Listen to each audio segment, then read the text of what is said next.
WHO 세계보건기구가 낯선 용어를 이야기했습니다. 엔데믹. 저도 굉장히 생소하게 보는 단어인데 잔인한 이 코로나가 풍토병 단계로 가는 것인지에 대한 것인데요. 자, WTO 사무차장이 어저께 말한 내용을 좀 보여드리겠습니다. 며칠 전인데요. 절대 이 바이러스가 사라지지 않을 수도 있다는 말을 했습니다. 듣겠습니다. This virus may become just another endemic virus in our communities, and this virus may never go away. HIV has not gone away, but we've come to terms with the virus, and we have found the therapies, and we've found the prevention methods, and I don't think anyone can predict when or if this disease will disappear. 아직 많은 것이 불투명합니다. 예측할 수 없다는 얘기도 했고요.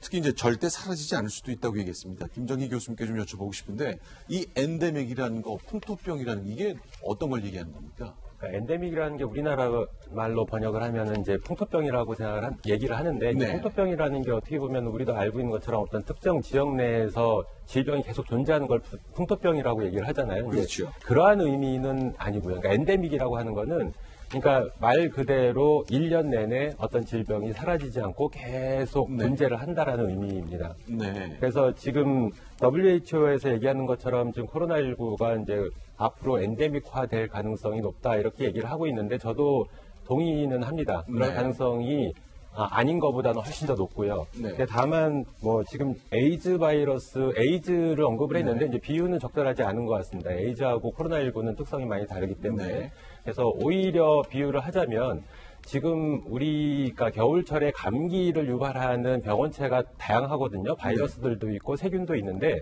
바이러스들도 종류가 굉장히 많아요. 그중에 코로나 바이러스라고 하는 애들이 한 10%에서 20% 정도의 겨울철 감기를 유발을 하고 있거든요. 그렇죠. 그러니까 역사적으로 보면 기원전에 지금 가설이긴 합니다만 지금 마치 코로나19가 나타난 것처럼 과거에 코로나 바이러스가 동물에서 사람으로 왔고요. 그것도 박쥐라고 생각을 하고 있고 그렇게 되면서 사람들 사이에서 감기를 유발하는 사람 바이러스로 이렇게 진화를 했다라고 보고 있거든요. 근데 지금 코로나19 같은 경우에도 지금 이렇게 병원성이 높은 상태로 존재를 하지만 일반적으로 바이러스는 병원성이 낮은 방향으로 진화를 하는 특성이 있습니다. 그래서 지금보다는 병원성이 낮은 방향으로 진화를 하면서 이게 마치 겨울철에 우리 감기를 유발하는 하나의 바이러스로 편입이 될 가능성이 굉장히 많다. 그 얘기는 결국 이제 매년 우리한테 찾아오는 그런 바이러스가 될 거다라는 의미로 보시면 될 것 같습니다. 그러니까 지금 저희는 이제 백신 나오면은 뭔가 좀 큰 고비가 잡히고 해결될 거로 기대를 하고 있는데 앞으로 백신이 나와도 이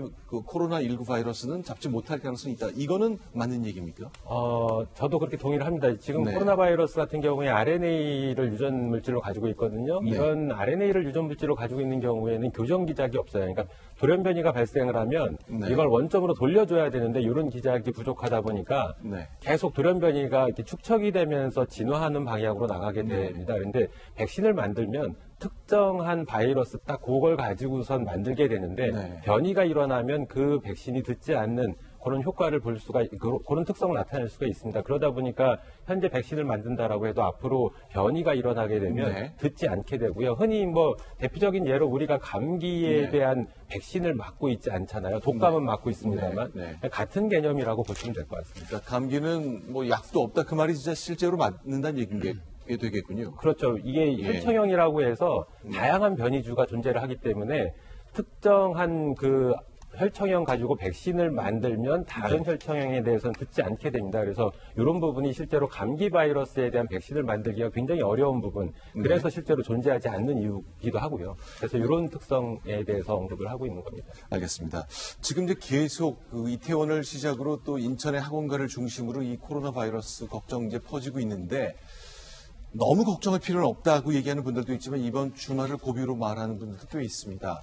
그래서 좀 역시 김 교수님께 좀 여쭤보고 싶은데 뭘 이번 주말을 거치면서 뭘 해야 될지 또는 뭘 하지 말아야 될지 아주 간략하게 좀 정리한다면 뭐가 있을까요? 지금 대표적으로 지금 이태원 클럽발 확산이 일어나는 대표적인 세대가 2030 세대이기 때문에 특히 2030 세대 같은 경우에는 본인들이 그러니까 지금 현재 드러나고 있는 상황으로도 무증상 감염이 한 30% 이상 된다라고 알려져 있는 만큼 그러니까 이 젊은 세대들 같은 경우에는 감염돼도 내가 심각한 질병으로, 그러니까 어떤 결과를 초래하지 않을 거다라는 기대감을 가지고 있거든요, 일정 부분. 네. 그러니까 이런 것들은 굉장히 위험한 생각이고요. 네. 그러니까 이 코로나19 바이러스는 본인한테는 어떻게 보면 증상을 안 나타낼 수도 있지만, 이게 가족한테 네. 전파가 되면 부모님 또는 할머니, 할아버지 이렇게 전파를 시키면서 이러한 그 연령대에 대해서는 특히 기저질환이 있는 경우에는 굉장히 심각한 결과를 초래할 수가 있습니다. 그렇다고 해서 그럼 젊은 세대는 괜찮느냐? 그렇지도 않거든요. 네, 네. 그래서 이런 것들을 명심을 해서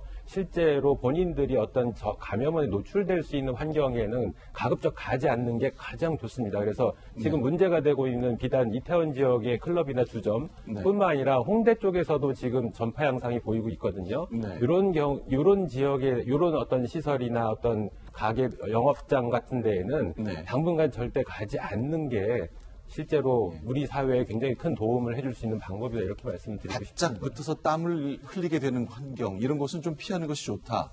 그리고 이제 고령층과 만나는 것도 좀 조심을 각별히 해야 되겠군요. 그렇죠. 일단은 네, 본인이 네. 감염되지 말아야 됩니다. 그러니까 그런 장소를 가지 않는 게 가장 네.